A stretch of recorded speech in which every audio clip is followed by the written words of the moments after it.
Whoa. Hold on here. Just settle down there, champ. We'll settle Just down. We can settle. repeat that later, but it tickled me. It tickled me. So hi, everybody. Yes. Nice to be here. Ladies and gentlemen, welcome to episode 439 of the Maritime Paintball Podcast, coming to you live on 97.9 FM CHSR, beautiful Fredericton, as well as live on Facebook, YouTube, and Twitch at Maritime Paintball Podcast. My name is Brad Odell, and with me, as always, is your king of paintball, who's got a little greasy tonight. I got some axle grease on me, but I was saying before there was a little the bit of Shatner in that. That your king of paintball. It was a little Shatnery. Now stop saying nice things about me. I hope that I could be 95 years old and look as good or pull like William Shatner does. Yeah. Oh, folks, real quick before, because there's not many people watching yet. Oh, that's weird. Hold on. Cool. I can mess with the audio exposure. If the show starts to sound funny, we are testing something. We're testing a system. It's not the radio system that we're testing. It's something to do with the stream. So if things start to go wonky, it's that. We're not hopefully sorry. Not experience it, but we're not sorry. Like, we need to test it. Oh, fun fact. Norm is the actual perfect mobile embassy for the Maritime Paintball Podcast, as he was built in Woodstock, New Brunswick and sold in Beersfield. You still have sorry, we will introduce the guest here in a second. You still have some of the equipment that I sent your way, right? The microphone and whatnot. Yeah. I'm looking at looking at it right now. It's sitting over there. Beautiful. I'm building a mobile podcasting unit. Yes, folks, let's introduce the man sitting down there, nice, quiet, being patient. Must have been a top tier student back in the day. We got Malcom from, WCmarker.com? WC Markers. Sorry, did I miss that? Just Marker. Okay, no cool. WC-marker.com. Who kind of just popped up on our radar because you kind of like followed me on Instagram. I'm like, who's this guy? And I go and look. I'm like, oh, this guy's like legit. This is cool. It's like a proper reseller. He's got some cool stuff. You were down at Tampa Bay at the time, I think. So I was like, oh man, this is like a real dude. This isn't just like some shady, I'll totally buy your marker for $4 and flip it for $2,000 kind of nonsense. So that's awesome, man. So tell us about yourself, man. Who you are. Give us your history. Give us a little bit. We'll dig into. I want to know all about you. Yeah, sure. So Malcom, I'm from Alberta. Started playing in 1999. Stopped playing in 2004. Came back in 2020. So pretty big gap there. We only started similar to mine, so I get it. Yeah, right. Like it's really similar to mine, actually. So 1999 to 2004 was like a pretty wild time for extreme sports. X Games is probably at its all-time high. Like paintball. X Games. Yeah, there was probably like 3 or 4 fields, maybe even more, within like 100 kilometers of me at that point in time. I would say probably. Well, actually, there's still more than 3. I would say there's probably more than 5 or 6 back then. Like it was just insane, right? So it was a really cool time. And then 14-year-old stuff got in the way and didn't really look back at it. Did you say the 14-year-old stuff? Like, yeah, right. Like so, like I quit playing when I was 14. I played from like age 9 to 14. Okay. And then when COVID came back, and Rhino, I was in a position to kind of do whatever I wanted, and there was nothing to do. I thought of a couple ideas, and paintball is like, well, we can't be around each other, and we can, like, you definitely play paintball with a bunch of people 100 feet apart. Like, it's kind of the whole concept of the game. Yeah, right? You got to be farther than 6 feet to shoot someone with a marker. So, well, you don't have to be, but you should be. Unless it's your friend, and then you can shoot him point blank. Depends on what kind of field you're on. Right. And the kind of friend. How close of a friend are you, really?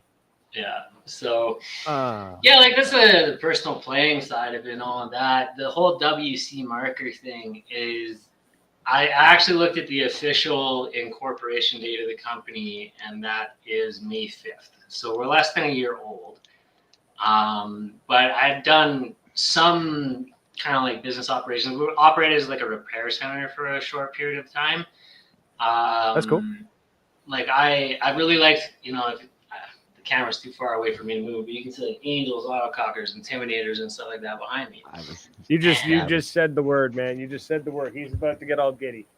Yeah. Yeah. You've got pretty. I saw the pretties back there. Yeah, there's like that Ripper one over there.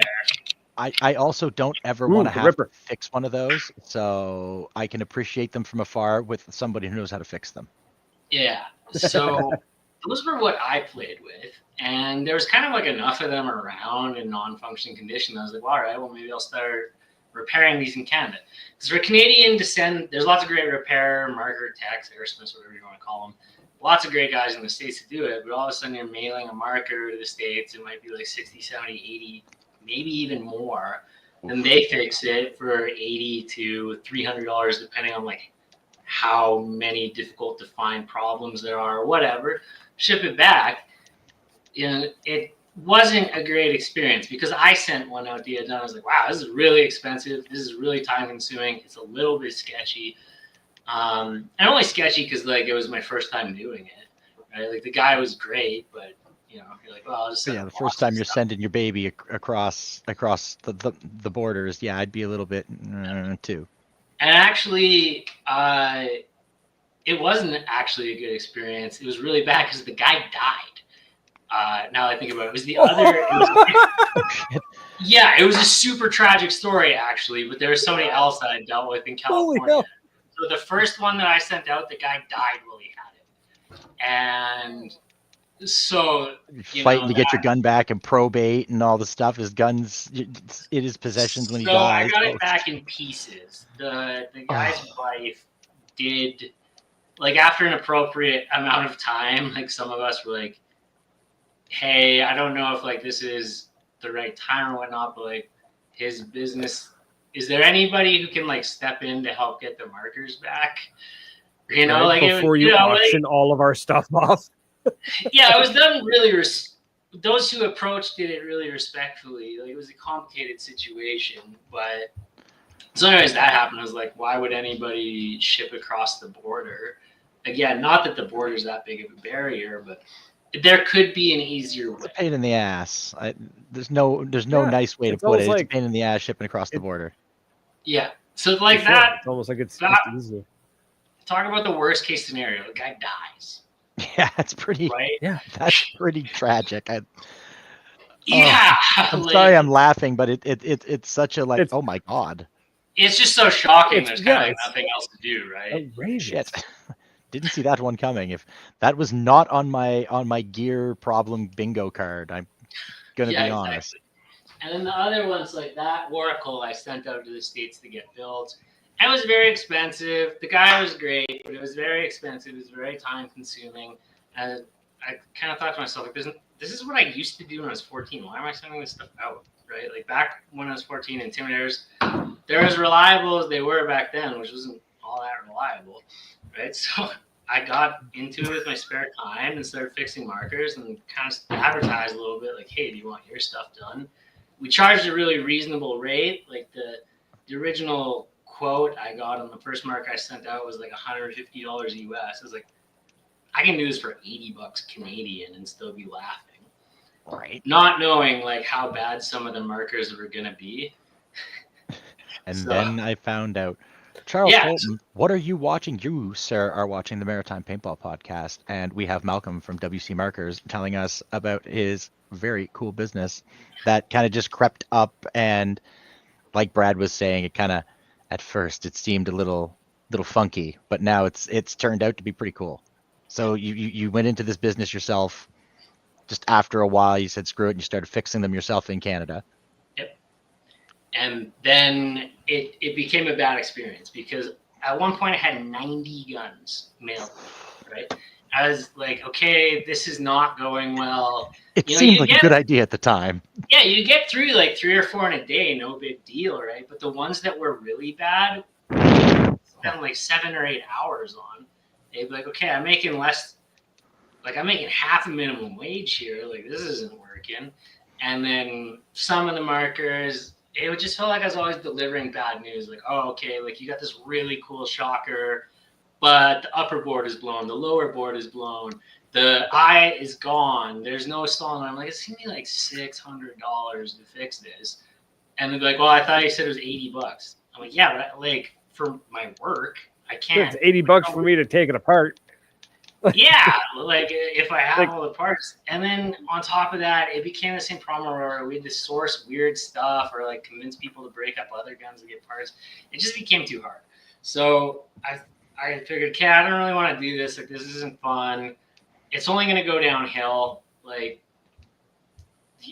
either my reputation or my work or my lifestyle is going to take a hit. Like, let's just kind of stop this. But what I did have a lot of people do is sell me, well, maybe not a lot, but enough people sell me some unique stuff. They're like, hey, I'm never actually going to fix this. Do you want this Dragon Intimidator or Species Intimidator or Angel? Like, yeah, sure, right? Like, I'll buy that. But It's going to it's sit on a a shelf. It broken, might get fixed. Yeah.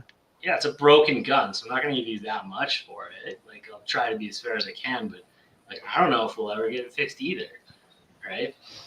And then so I did, once I stopped the repair business, I started fixing them up and I started selling them, but I'd really hold out for like a premium price. I'm like, this is something I put a lot of work into, like I'm not dumping it. And it turned out that that worked.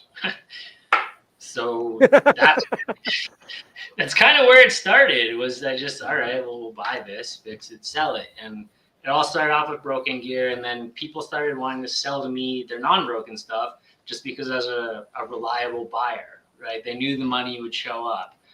There was enough reputation, and it just kept building and building to the point where I had to figure out some other things, like logistically, how am I going to make sure there's enough markers coming in that we can operate a business? From the United States side, how are we going to make sure that we properly manage the importing? Because if you get UPS, FedEx, or whatever to do it, like you get railroaded, you'll never run a sustainable business. So I had to figure out how, like, I'm like a licensed broker, that I did that for this business. We rent a small amount of warehouse space on the Montana border, so we ship everything there. I broker it up. I truck it up once a month, sort through it.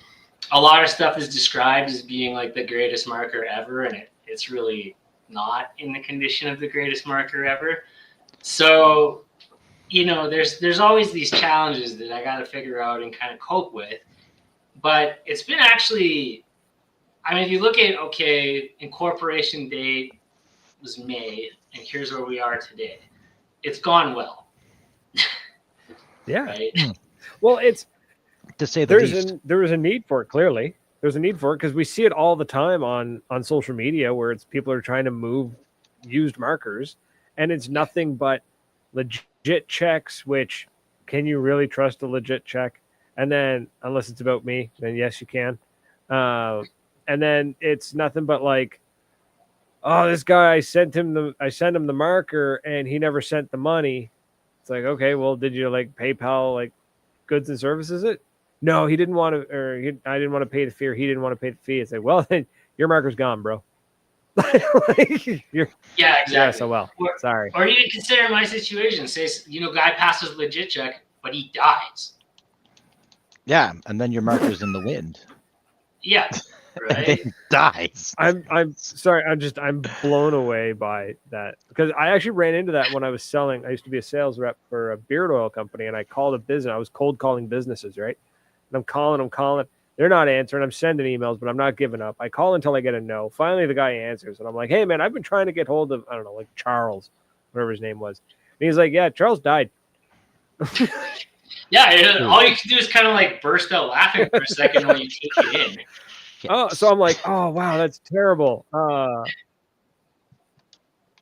you want to buy some beard oil? Well, I did I don't know if it was the worst thing or the best thing, or I don't know, but I was just like, oh, wow, that's terrible. I'm calling from company A. I was wondering if you were interested in carrying our exactly. product. Yeah, I'm still on a sales call. Oh, he died. Anyways, back to business. Yeah. Right. Dead, but that don't mean you still don't need beard oil. Greg, exactly. Greg Bailey's in the chat there. He said, let's call the station, jam up the phone. The phone line is open. The phone number is 506-453-4979. The phone is right next to me. So hopefully it's working. We will Sometimes not appraise your markers over the phone. You are going to have to contact WC actually, Marker. that'd be fun. We should do that. No. I worked at a pawn shop, homie. I am not appraising stuff over phone. If I can't physically touch it, No. am Don't not appraise appraising it. Just be like, somebody, I want to like call in, convince Malcolm to buy your garbage. Like, Oh, how good of a bull want, like- artist are you that you can convince Malcolm? So how do you do it when someone calls you and tells you what marker, like you want pictures, you want video? What do you ask of somebody when they're trying to sell you something fancy, like behind you? I don't mean like they're trying to sell you an old Tipman or something. They want to sell you something fancy, Dan, and they want money. I'll go through the process. So there's two ways to kind of get connected with us that they're highly similar. On our website, there's like a buy like a trade or sell your gear page or like WordPress form or whatever. You put it in there. And it'll email me. That's my least favorite way because I feel like I'm through my email all the time. The easiest is you just reach out to me on Facebook. You send me a message. These are people. It's funny because people be like, "Hey, what will you pay me for my Lux Idol?" And they'll give me like no other information. So they'll be like, "Okay, well, I need to see a couple of pictures of it. Does it work? When was the last time it was used? Does it leak? Do you have the case? Do you have the bag of spares? And all of that." And assuming the marker is in, good, reasonably good to great condition, the price is going to be relatively fixed. So the way I come up with pricing is I look at the last 3 prices that a marker sold. And I'll do that through like searching it up through all these different Facebook buy, sell, trade groups, sort by most recent, try and find the best comparable. And then I'll go into edit history and look at when it sold. And the last 3 prices, I'll give you 70% of that value because we need 30% to function. 70. Now, I'm going to point out that you're going to give them 70% of the value of what it last sold, the last 3 average sold for. Yeah. That, for anybody who is listening and anyone like who compares this man to a pawn shop, no, that is the reverse of pawn shop math. Pawn shop math gives you 25%. And sells for 50 to 75%, depending on. True. Now, some pawn shops will give you more or less. If you bring trade, you try to work with them a little bit, they'll work with you. But he's giving 3/4 the value of what he's going to sell it for. Anyone who thinks that making 30% is outrageous can shove it up their ass because that's not unreasonable whatsoever. I don't care. The man's time is worth something. And just having the knowledge of what Jesus, what an old gun is worth from the early 2000s is a trove of the cone too, right? Like it's yes. You could make 70% of what you could sell it used right now, or you can go wait 100%, 3 months to sell find yourself. a buyer. Yeah, so our business is really and potentially lose to a scammer. Like our business is a service. What we're doing is we're making it so you don't have to deal with 100 tire kickers. You don't have to figure out international or interprovincial shipping. You don't have to figure out electronic fund transfers, right? All we're doing is giving you a fast opportunity to sell your stuff to a legitimate person. And some people like 100%. it. I love that. Service. Yeah, we're a service. We're like our product is we make you not have a headache. Our cost to it is that we're a business. We're a for-profit business, right? We're not a charity. Like we do charitable things, but this is for-profit enterprise, right? So sometimes people get upset with me about the pricing. They're like, "Oh, you made $200 on this. Like that's enough." It's like, excuse me, that's enough? What the hell is $200 going to do for somebody who's got a warehouse in flippin' Montana? You know what $200 don't pay very much does, for the right? warehouse space, but here's the thing: like our Gotta pay the gas. insurance is tremendously big. Your right? insurance, your licensing for your DOJ license, your import-export license costs money. Yeah. And they're going to take a nice big chunk out of your ass no matter what you do because they want their percentage too. Yeah. March to December, I had to put in $39,000 of my own money to pay for everything. Oh. Right? So then people are like, oh, $200. I'm like, it is going to take me a long time to pay myself back. Because like I don't take an income from this. Everything gets rolled back into the business, which is why it was able to. You're not doing it. Wait, you're not Wolf. Thank you, Wolf. You're not doing it for love of the You're game. not doing it for the love of the game. No. Well, No, that's he's doing part it of for money. Yeah, that's fine. I enjoy working with computers, but I demand a salary. No, nobody, as you just heard, he just put 39 grand in. He is not making money. Nobody makes money Not yet. doing paintball. We do love it. We You do know it what, because we though? love it. People but do make God, money you gotta in at least break paintball. even.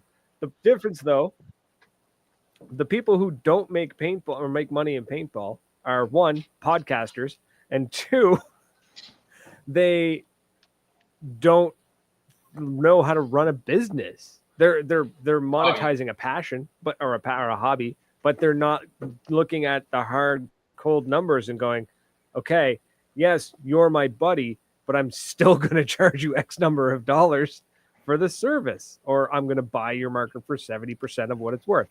Like, yeah, that's how it works. Also, Greg Bailey, out of nowhere, he's got a question. He says, what was the first paintball marker ever made, and what year and what brand? That depends. Do you want the first commercial paintball marker, or do you want the first marker? Because that was the Nelspot 007. Is that the one like Nelson company for marking down trees? Like yeah, that was the Yeah. one that they used to mark trees, and you'd mark trees and cattle. Yeah, that's awesome. That would be fun though. Can you imagine getting paid? Like I'd pay you to let me just go around and shoot cows in the ass with a paintball gun. Like that would just be hilarious. Go tag a cow with a pump. You got to sneak up on him. I don't think it would be too hard. I don't know. So Sean has one. That's one of the yeah, things that I've really tried to get across is this is an actual business, right? Like I pay the lawyers to incorporate. I pay taxes. I have to pay my accountants huge amount of money because so much of this is hard to actually record because some through PayPal, some through e-transfer, some through cash, international transactions, currency conversion, payment in kind through trade, writing down the value of something that came up way worse. Like our accounting bill was $5,000 last year. Do you know how many guns I have to sell? You're literally Thanks, Wolf. I love you too, buddy. You're your accountant's either worst enemy or biggest cash cow, because I could just see that you're the equivalent of showing up with a bag of crumpled receipts and just going, figure it out. Fix. No, he doesn't. So many different directions that type of everything coming in. Yeah. So that's where the website is coming. No, but it could be the most sorted, put together folder. It would still be like that. It's why we've really put together and invested in a website is to make it all auto execute so that there's less line by line data, right?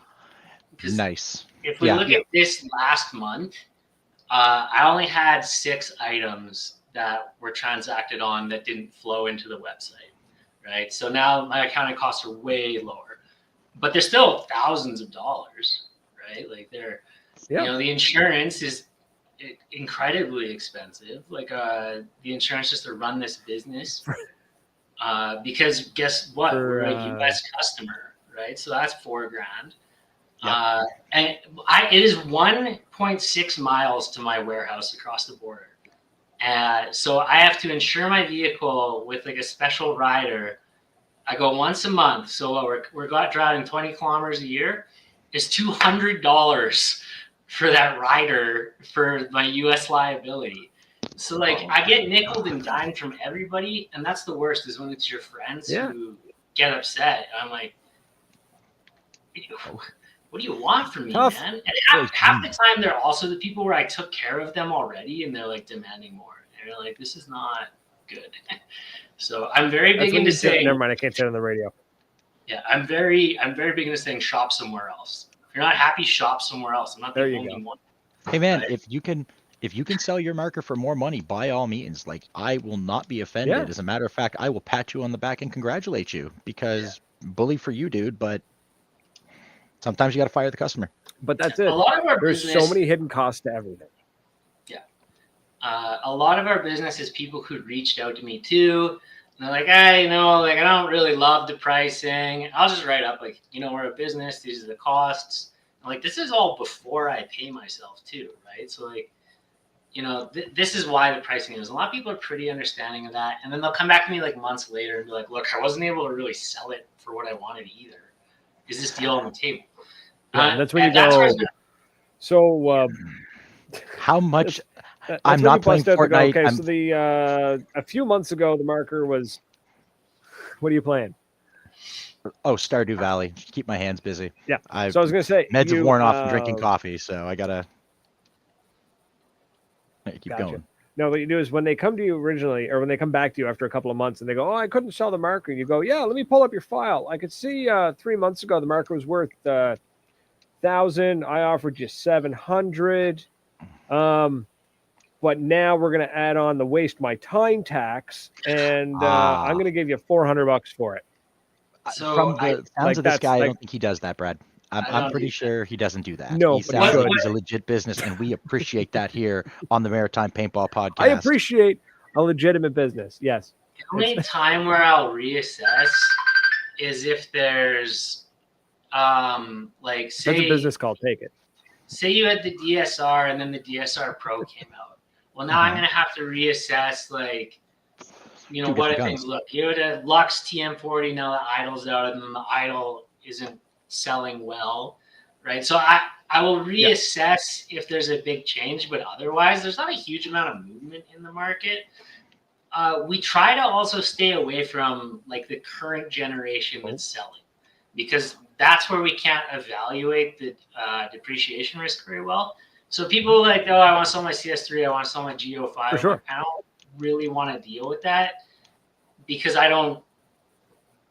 They're in demand enough. You should be able to. There's sell no it used on market yet. well. I don't know how to set the price. Yeah. Like I can't really be upside down on the guns. I'll buy it from you, but I don't know how to evaluate it. So the price is going to reflect that and the risk that I need to take. What has Sure, it's the risk maintained tax. its most consistent value in the time you've been doing this? Like Thomas is saying, the CCMs hold their value. Some stuff just kind of always stays the same price. If you pay more than $50 for a 98 custom, you're great. No.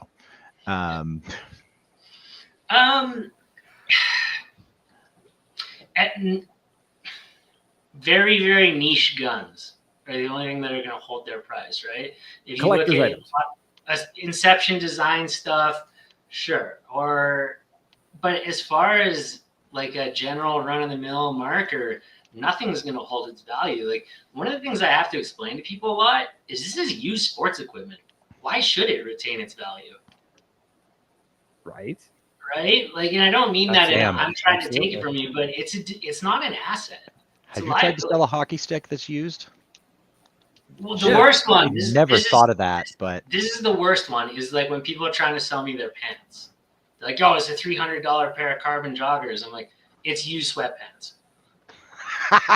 Yeah. Right. Like, These are $300 carbon pants. They're $300 carbon pants that you sweat in. rolling around in the mud, like Your nards have grinding been in the against mud as that. hard as Yeah, you no. can. So, that because on the markers, Like, why are you selling them? Oh, well, I want new ones. I Oh want my a God. new one. Right? I'm like, Oh. okay. So, So does that, everyone smell else. like gooch, and I have to sell these. What do you want me to do here? so No. yeah, with soft goods, like I hate soft goods, and that's one of the things that I've done is I got in touch with some factories in Pakistan. We're producing our own pants. The first set was mailed yesterday. Cool. We're producing a jogger, a traditional heavy pant, and a hybrid pant. Now, these are not going to be meant to compete with the dyes, the HKs, or whatever. This is just a pair of paintball pants that should be quite good quality at an affordable price. So like $60 to $80 is what we're aiming for. Because I don't want to be arguing with people to buy their used sweatpants. So I figured, you know what? I'm going to just get them in myself. I'll just sell my own with Yeah. blackjack. Yeah, it's There you go. chaotic. There you go. If you could do it all over again, Wolf's got a what great would you do question. He says, different? if you had to That's a start great question. all over again, What would I do differently? feels like a job interview now. Where do you see yourself in 5 years? Starting from the beginning, the only thing that I wouldn't do different, I wouldn't discount anything from the beginning. I'd be, this is our price, this is our business, this is what we need to run. Like it, don't like it. This is the cost of our service. That's the only thing I would change. You would is not. You wouldn't discounting. haggle. You wouldn't dicker. That the price is the price, and that's it. Pay it or don't. Yeah, exactly. Right. Like I love deserve to be compensated for my time. So far, I haven't received a single dollar. Right. I keep rolling it all in the company. So there's that. And Brad can acknowledge this, and he knows that that's how I do 95% of my business. Is if I want to buy something, I go and I pay the price. I'm not going to negotiate. I'm not going to barter with you. If that's what the item's worth, I know that before I pay for it. Yeah. If I'm buying something secondhand, I know what it's worth new, and I know what's reasonable to pay for something. Why would I do that to somebody who, if I probably like the guy, if we're playing paintball, it's one of my friends, I'm going to do a brother a favor and, pay the man what his gun's worth, help a friend out. So why would you do that when you're in public? Because then you just look like a douche. Yeah. So that's the only thing I'd change. I mean, I'm fortunate that I have a business background. So I started off on a pretty good foot, having had built businesses before. So it was pretty streamlined. I knew what I do. I knew what I needed to do, more or less. I knew, what the tax implications would be. I knew what the legal implications, insurance ramifications of, international business, things like that. So if I was starting a business for the first time from scratch, it probably would have been a lot more learning errors. But the biggest one is here, not discounting my time just because. Right. Again, you were trying to be nice. Respect. You were trying to be nice in the beginning. Yeah, not anymore. Sounds like. No. You want to buy an angel that works. Yes. Pay it. I like the it. thing is, though, and this is kind of one of the, I resent, I'm going to set my price or whatever, but it doesn't mean I'm not going to be nice and give back, but I'm going to choose where. So I don't know, you guys maybe heard about the Echo deal the other day, right? So I want to get into that. I want to talk about the. Yeah, the Echo deal is super cool. So Echo is a Division II NXL paintball team.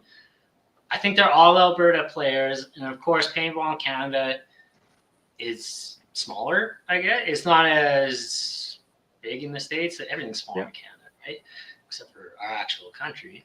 But given so it all started with because I got partnered up with MacDev. We sell exclusively one product, brand new. We do drop ship for another company, but the company we went all in on was MacDev, right? So we're an exclusive distributor for Canada. If a dealer wants to buy in Canada, they're buying from us, right? It doesn't matter if they buy from somebody else; they're purchasing it from us. They might not know it, but they are. So I had to put up a huge investment for that, which is good because I think that we can make a really great story with MacDev because they're a little bit exclusive. There's a lot of misconceptions about them. But anyways, part of me getting the MacDev deal, I was able to go, I want to get a sponsorship for a team, like a true professional level sponsorship.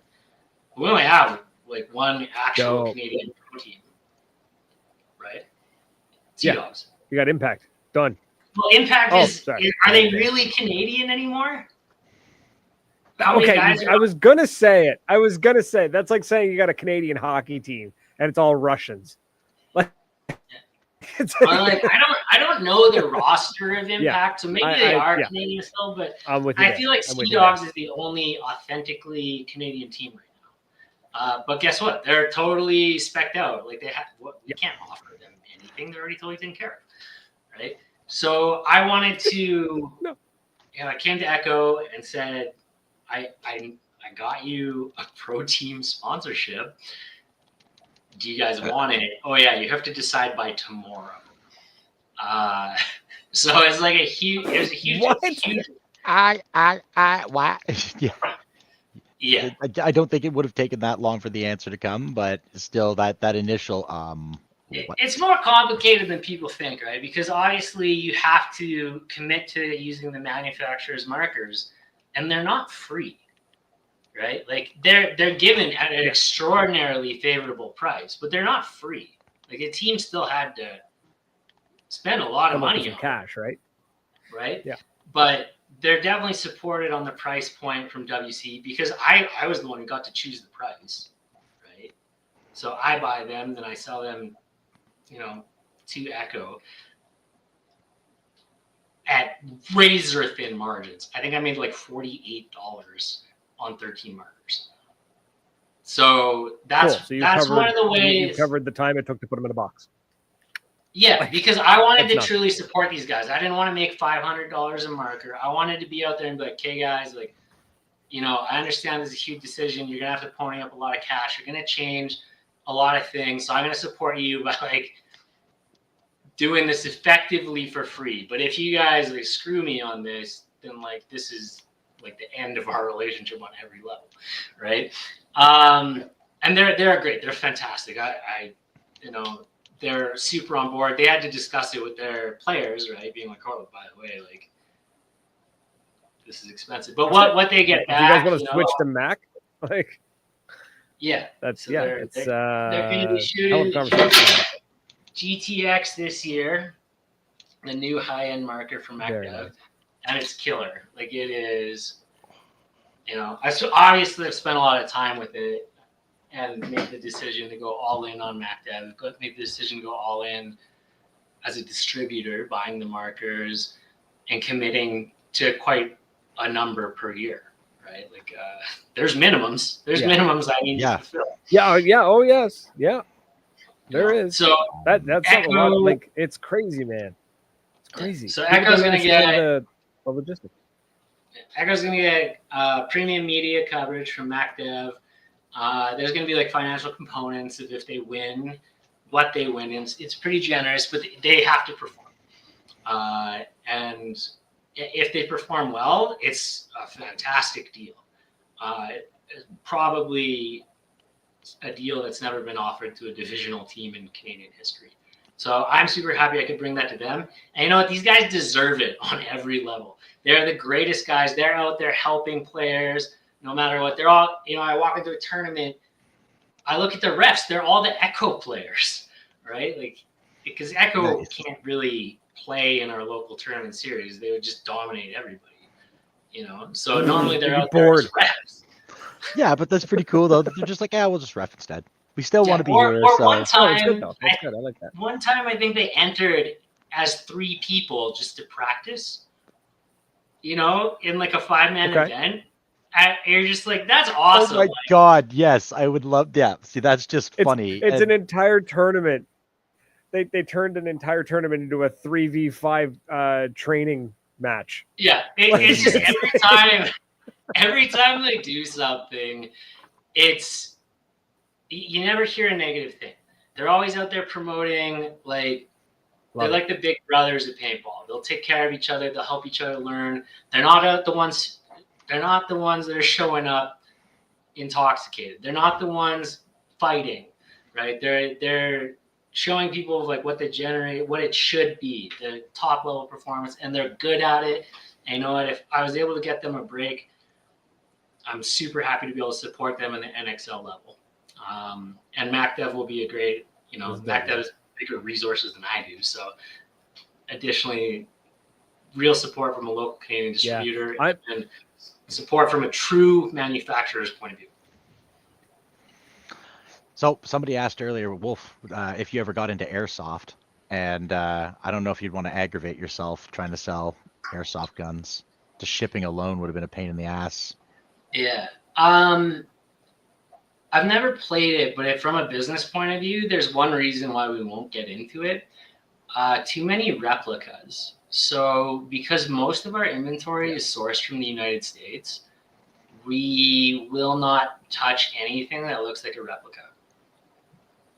Man, you'd need a full-time employee just dealing with the customs. Yeah, so like 100%. That's the only reason why we won't touch airsoft. And that's what they predominantly are. They want replicas. So So I can't deal with that. PE for life. I've got some bad news for you, Tyler. So I shot my Geo 4 yesterday that I won from Moncton Paintball, and don't know if I'm gonna have a hard time letting that go. That thing is That is all that. That is exactly what it's supposed to be. It's very pretty. I like my mechanical guns. I love my Novas. I love simplicity. So having a fancy Dan pew pew gun, holy shit. I love my shocker, but this is just a whole other. That's something else. Freaking PE. You get a good marker, man. You get a good gun that shoots straight or shoots good. Like, you're laughing, man. So what? I want to get your thoughts on how do you feel about MacDev suddenly just not that they ever really went away, but it feels like they're bursting back onto the scene. Is that a good way to put it? Like they just kind of showed up out of nowhere, just being like, "We got this distributor, we got this distributor." It's like Oprah, just, like everybody gets to distribute MacDev. Well, not everybody, but you know what I'm saying. So- like they just seem to pop out of nowhere. So Yeah, I can speak a little bit to that. What are you thinking? I was on the phone with Federico last night, who's chief operating officer for MacDev, and he said like, "Yeah, I'll jump on some podcasts too." So I'll have him touch on some more lengthy part of the history. But as far as like MacDev today, I'll give you like the Cole's notes. They're one of the oldest paintball companies there is, right? Like they're older than PE. They had that's what I mean. They've been doing around for years. Shut up. Let the man give us the sales pitch. I want to hear it. Yeah. Sell me. Sorry, I'm Sell me. excited. Convince me to buy a MacDev. I've got a Geo4. Tell me why I should give you. I should just be like, here, show me fancy MacDev. Geo's a good marker, right? But I'll get into like why MacDev. But anyways, they had a great thing going, and then 2008 came along, as far as I'm aware, and that hits a country like Australia.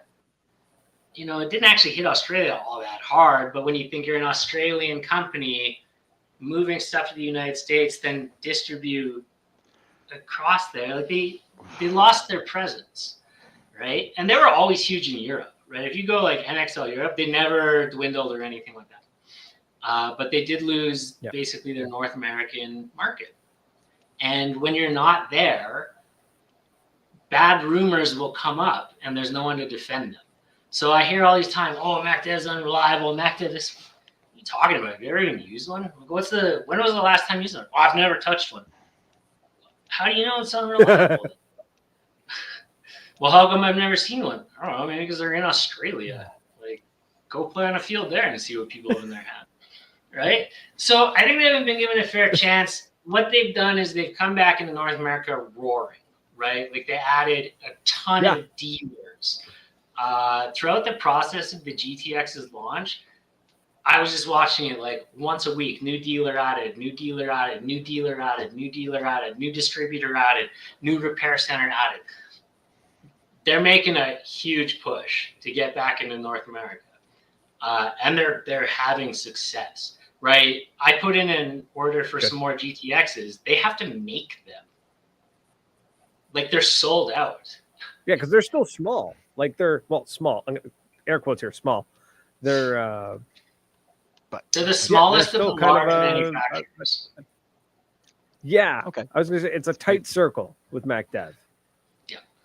Yeah. So that's cool. Man. I'm glad to hear that they're doing good. Like that's where I come in, is because I went down there and I had to decide. I was like, all right, like, do I want to be with MacDev? I need to be either in or out. Right? There's going to be no half measures, because if I'm going to build a brand in a country, I'm like, basically, there's going to be a lot of things I need from you. Here's my list. It's either yes or no, like no negotiating.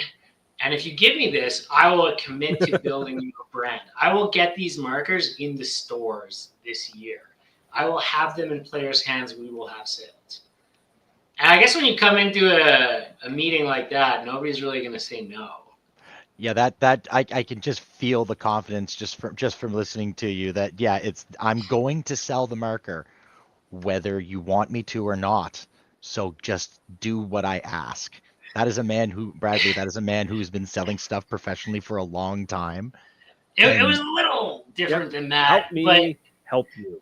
Again, I think there was a little more tact involved, but in essence, that's beautiful. It makes me happy to see. Here are my concerns. If you address them, I think we can do a great thing together. Because that's why I pitch. I'm like, I love this company. I love these products, but I'm going to need more from you. And if you give me more, I will build this thing. Right? We'll be putting up booths. I'll be hosting drill days. We will have this marker selling. and it will not be like a foreign concept anymore in Canada. It will be, you will see Mac devs on your field. And they're like, yeah, okay, like for sure. I am 100% on board with this. But it's easier too to go in there and kind of have that conversation when it's like, well, here's this paintball company I started 8 months ago, and we've done well enough that we're an established brand.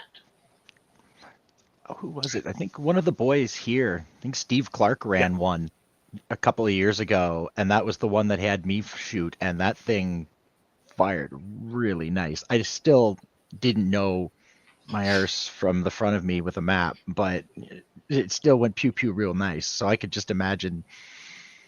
I like the idea of just somebody new showing up and selling fancy marker. It's not just the same of everybody else. No, it's a phenomenal marker, and you know what? They're bringing out more.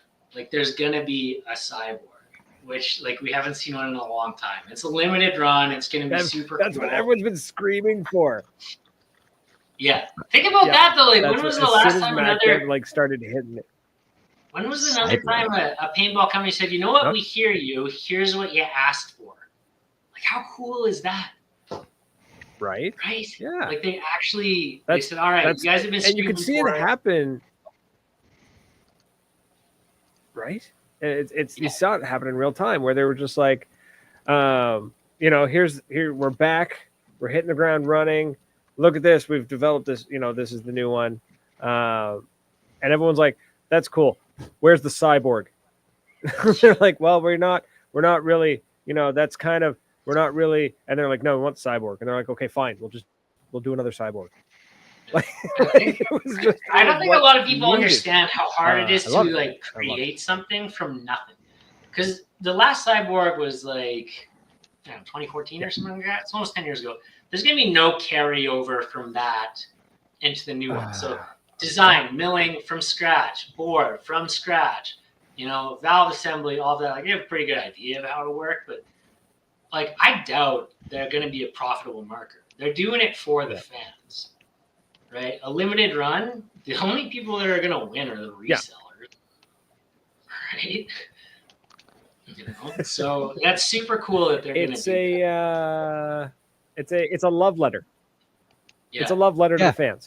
It's Mac Dev coming back and saying, we're so happy that you wanted us back that we're going to do the limited run on the cyborg. We're probably not going to make a whole lot of money, but this is a passion project. We're going to do it. We're going to put it in your hands, and then let's move on to the next, the next era of Mac Dev. 1000%. So that's going to be awesome. I want them on the show. Get me in contact. We will. I'll have tons of videos and stuff. But additionally, if you think Mac Dev, they've always had two high-end markers out at the same time, right? They've always had like the XTS and then the GT2. So I would say we're probably going to see another high-end spool valve as well, right? Then they typically always had a mid-level marker. Well, we're probably going to see that pretty quick here, right? I mean, I know the answers, of course, but like what? Signed a piece of paper. What I've seen is a company that's saying, "Holy shit, we're coming back to North America and we're prepared, and we're going to take a bite out of Dye. We're going to take a bite out of Planet Eclipse. We're going to take a bite out of Lux and Shocker." And I looked at the products and I looked at the people running and I said, "Yeah, you're going to do that. Let me be a part of this." Because I didn't show up and solved all their problems. I saw that they had a good thing going, but it looked like they were looking at the United States and not Canada. So I said, "Hey, look at me. Let's do this together." That's cool. There's also this whole thing over here that exists too, folks. It gives me a great opportunity too, because I guess actually we're over here. So now I have a really great incentive to head out to Eastern Canada and promote my brand and their brand. Yeah, right? Come hang out. Super incentivized. So that's super cool. The Mac Dev story is going to be a great one, right? And it's nice because they're a company of a size where my contribution will matter. If I went to Dye, there's dealers everywhere in Canada. I don't think I would have had any meaningful value to offer. But with MacDev, I think we saw each other's value proposition and said, hey, this works together very well. Right. And I can pick up the I phone. like that. Cool, though. That's great. That's well put. That I you can sell pick for up the guy phone and a number, but yeah, I really liked what they had to offer. They liked what I had to offer. Let's go do great things together. And we're putting the parts in motion cool. quickly. Right? The Echo deal, we got more coming. It's gonna Keep us up to date, man. Keep us up to date as things are happening. I want to know. We've got about, give or take, 10 minutes left. So we just talked about how you working with MacDev are able to set Echo up with a great sponsorship package to help a new, hopefully going to go all the way Canadian team, right? Like that's going to be, let's see it happen. I'd like to get your insight on what you think, or what you think teams need to do, or what they need to put out there to attract sponsorships. Because I find that I've talked with folks from Vulcan, I've talked with folks from GI and stuff like that, and they say that 99% of the time they get contacted by people who are like, hey man, I bought a pair of pants, can I have a sponsorship? Or I go and play paintball every Sunday at my local field with my renters, can I have a sponsorship? So what does a team need to do? What do you see that a team needs to contribute? What do they need to bring to the table to get some support? So besides knowing Chris Lasoya. Okay, well, yeah, that is a great help. But I think the first thing a team needs to realize is they need to look at it like this is a business transaction, right? Like the sponsorship is not a charity, right? While you might have to buy into it, we have an expectation that the money that we spend on you, or the money that we're willing to not make, that we're going to get a return on it, and a real one. So if you're some team that has no real history, no social media presence, no degree of influence, why would we put money into you, right? Like it's a business transaction. We need to make our money back. How are you able to do that? There are cases where sponsorship will happen and it's not necessarily as much of a business transaction, but they're unique cases. So that's the biggest thing. How are you going to get the sponsor their money back? And even if you're buying the markers still, consider, say you have a traditional deal where maybe you're getting the markers at like $500 off. Okay, but you're selling 10 of them. Okay, how do I get my $5,000 back that I didn't make? How are you going to do that for me? Right? What are you going to give me? What $5,000 value are you going to give me? Yeah, and to be honest, like for the most part, your social media is not very valuable. Like just to be black and white, like your team's social media typically doesn't. If you I think I'm in love with this man. I'm not gonna lie, guys. If you are a Miami Effect and you have Chris Lasoya and all these people posting, yeah, your social media is really valuable, right? But like Echo, their social media right now probably isn't a great investment for me. I think it will be because they have great photographers, great editors. I think that I'll get my money back on that for sure.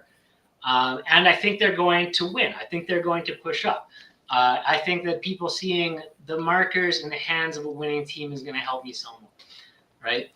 So Echo is in a unique position where I believe every dollar that I didn't make on them, I'm actually going to get back. I might take more than a year, but I think that I'm going to get that money back.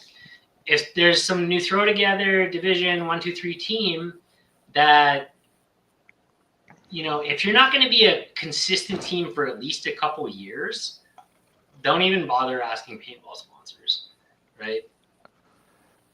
You're getting hard facts here tonight on the Maritime Paintball Podcast, ladies and gentlemen. He's telling the truth. Yeah. I want to get this meme, get the hard pill to swallow meme, because this is going to be hard for some people to hear. But it's one of those nights. I don't know. Maybe I'm feeling a little bit mean tonight. I'm enjoying listening to this because it's just the truth. The best thing to do is tell someone the truth. It's the truth, and sometimes the truth hurts, guys. I can speak from God. The truth, it sucks. And even think about it, like say you do the other route, because the smartest thing you can, the best value is you go and find some little company that's going to give you a cash sponsorship, right? Window shop or whatever. But really think about what you're doing to that relationship there. Say like a car windshield store, you go there, you ask them for a sponsorship, but then you get that. Maybe you get your $2,000 to $5,000, and they're going to be watching your socials. If you're not actually promoting their business, you've probably ruined that relationship. Right? So be really careful about who you ask cash sponsorships for. If you ask any paintball company, like you're getting an industry sponsor. You're getting a discount on gear and you're getting paid if you win only. Right? So an industry sponsorship is a lot of the time a black hole for a paintball team. Right? Expect to be like poorer with an industry sponsorship unless you're a dynasty. Unless you can deliver results. Right? Because we're going to pay you if you win a lot. So I would say if you're Div 1, 2, 3, or sorry, Div 5, 4, 3, maybe don't actually get an industry sponsor unless it's a paint company. That might make sense. Right? Because maybe discount, heavy discount paint, so you can, yeah, or like a shop where you can buy anything at a discount. That would be okay. But if you're going to get your soft gear at a discount. Yeah, but if you're going to buy, like if you're going to a manufacturer, it's a bad idea, especially if you're not super committed. You got to buy 10, 12, 13 guns. You got to buy 10, 12, 13 pairs of pants, 10, 12, 13 jerseys, 10, 12, 13 loaders. How are you going to financially recover from this? You're not. You just bankrupt your team. Never. So unless you're truly going to be succeeding, winning, getting those, redemptions for performance, don't go to a manufacturer. Win enough that they come to you. So would you suggest like let's say we got a small startup team, right? Let's start small. Let's say I don't know, Division 4, right? Let's say they hit the Division 4, they're feeling good, they're like, okay, we want to take this all the way. Would they be better off maybe hooking up to local small businesses, that kind of thing, and promoting a local small business for hopefully a cash sponsorship than trying to chase the same sponsorship that 600 other teams are chasing? Like, hell, I would say yes. You have a more accurate, or like the thing is, it depends on which company you're dealing with, because a lot of the companies might actually say yes to sponsoring you because they know that all of a sudden they just sold 12 loaders, 12 guns, right? So I would say be really conscious of what you want. What is the goal of this sponsorship, right? Because there's commitments that you have to make, right? And they're pretty serious. Mm-hmm. And if you botch one of these sponsorships, you'll never see another one. Like it's a close, like we talk, right? Like if you go and shaft dye, unless another manufacturer is pissed off at dye that day, like you're never getting another deal. Unless you are a dynasty, an infamous or a whatever, right? But you're not. They already exist. And on that fantastic bombshell. Cool, man. We're pretty much at the end of the night. So, Malcolm, thanks so much for coming on and chatting about WCMarker.com and the plethora of stuff you are doing. Like, that is not just a single, you're not just running one thing, man. It sounds like you got a couple of projects on the go, and I'm excited to see where they go. Shout out to everyone who's been in the comments, liking, sharing, all that jazz. And then, of course, our funny we should say, our beautiful sponsors, our marketing partners. Of course, we've got Commando Paintball, our home, our place away from our home away from home, my home away from home. Anyways, Tom lives just down the road. Moncton and Paintball we got our newest one, Intensity Customs. Yeah, very excited with them. Yes, and he keeps me. Intensity Customs. Intensity keeps me. Our newest keeps me one. dressed. Very excited to be working with them. Very excited to release the artwork. I can't wait. Yes, I am currently wearing nothing of theirs because it was dirty. And yes, Crazy Cat, with Beaver brand. If you know, you know. But go look up Crazy Cat headbands and check those out. I'm forgetting one. Which one am I forgetting? Nova. I don't God know. love him. TJ hooks me That's up. terrible. Usually I got Fixed them our written stuff. down, so make sure I don't forget anybody. Commando Paintball. Sorry, Good Commando that's what I'm saying. Paintball. That's where we're going at the end of Huh? May. We're going to be there for D-Day, you savage. They've invited us. The embassy will be rolling. Yeah. It's going to be beautiful. Yeah, I know. Sorry, No more paying for a hotel I'm or puking behind the shack. there's things flashing at me on the left side here. That's what's distracting me. Is Commando Paintball. It was another fantastic D-Day Tipman Challenge this May 31st to June 2nd, where I'll be on the stage again with a microphone, so you get to listen to me in person. So it's going to be amazing. So, folks, it's been a blast. Thank you again, Malcolm, for coming on and chatting with us. And I've had an absolute blast chatting with you, man. Super informative. We're definitely going to be staying in touch. I'm sad this is going to end in the because near future. I was really getting So into that's this. it, folks. We're out of here until next week. Doodles.